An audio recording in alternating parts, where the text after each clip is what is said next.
اور بے شک ہم نے حصول نصیحت کے لیے قرآن کو آسان کر دیا ہے، تو ہے کوئی نصیحت حاصل کرنے والا؟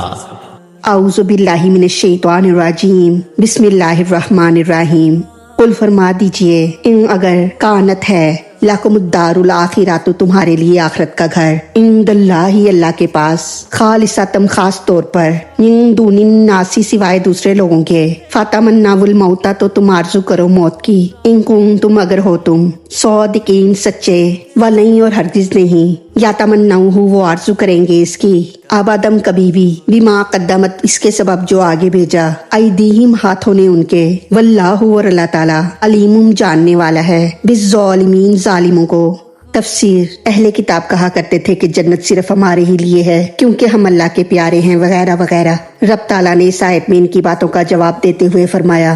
قل فرما دیجئے، ان اگر کانت ہے لکم الدار الآخرہ، تو تمہارے لیے آخرت کا گھر، عند اللہ اللہ کے پاس، خالصتم خاص طور پر، من دون الناس سوائے دوسرے لوگوں کے۔ اس آیت میں اللہ تعالیٰ نے فرمایا کہ اے محبوب صلی اللہ علیہ وآلہ وسلم، ان سے یہ تو فرمائیے کہ اگر اللہ تعالیٰ کے پاس سوائے دوسرے لوگوں کے خاص طور پر صرف تمہارے ہی لیے آخرت کا گھر ہے، قل میں یا تو اس وقت کے ہر مسلمان سے خطاب ہے کہ اے قرآن پڑھنے والوں تم ان سے کہو، یا پھر اس میں خاص محمد صلی اللہ علیہ وآلہ وسلم سے خطاب ہے، مگر یہ حکم صرف حضور صلی اللہ علیہ وآلہ وسلم کے زمانے کے لیے تھا، آج ان سے یہ نہیں کہا جا سکتا۔ یہاں آخرت کے گھر سے جنت مراد ہے، یعنی اے محمد صلی اللہ علیہ وآلہ وسلم ان سے کہیں کہ اگر تمہارا واقعی عقیدہ ہے کہ جنت صرف تمہارے ہی لیے ہے نہ کہ اوروں کے لیے، تو فتمنوا الموت تو تم آرزو کرو موت کی، ان کنتم اگر ہو تم صادقین سچے، یعنی اگر تم اپنے اس دعوے میں سچے ہو کہ جنت صرف ہمارے ہی لیے ہے،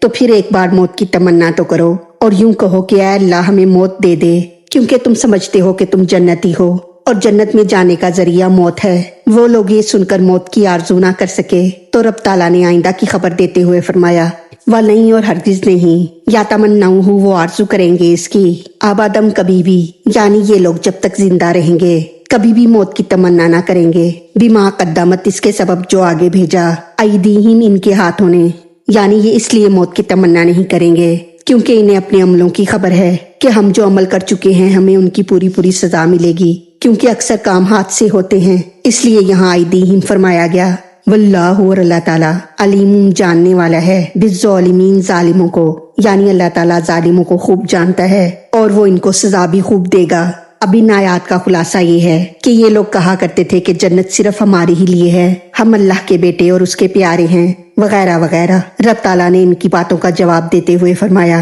کہ اے محبوب صلی اللہ علیہ وآلہ وسلم ان سے فرمائیے کہ اگر تمہیں اپنے جنتی ہونے کا اتنا ہی یقین ہے تو ذرا موت کی آرزو تو کرو۔ پھر رب تعالیٰ نے دوسری آیت میں غیب کی خبر دی کہ یہ کبھی بھی موت کی آرزو نہیں کریں گے کیونکہ ان کو اپنے اعمال کی خبر ہے اور انہیں پتہ ہے کہ ہمیں ہمارے اعمال کی وجہ سے پوری پوری سزا ملے گی، اور اللہ تعالیٰ ظالموں کو خوب جانتا ہے لہٰذا وہ انہیں خوب سزا دے گا۔ اللہ تعالیٰ ہماری غلطیوں کو معاف فرما کر ہمارا پڑھنا سننا اپنی بارگاہ میں قبول فرمائے، ہمیں دین و دنیا کی تمام نعمتیں عطا فرمائے اور ہمیں عمل کی توفیق عطا فرمائے، آمین یا رب العالمین۔ وما علینا الا البلاغ المبین۔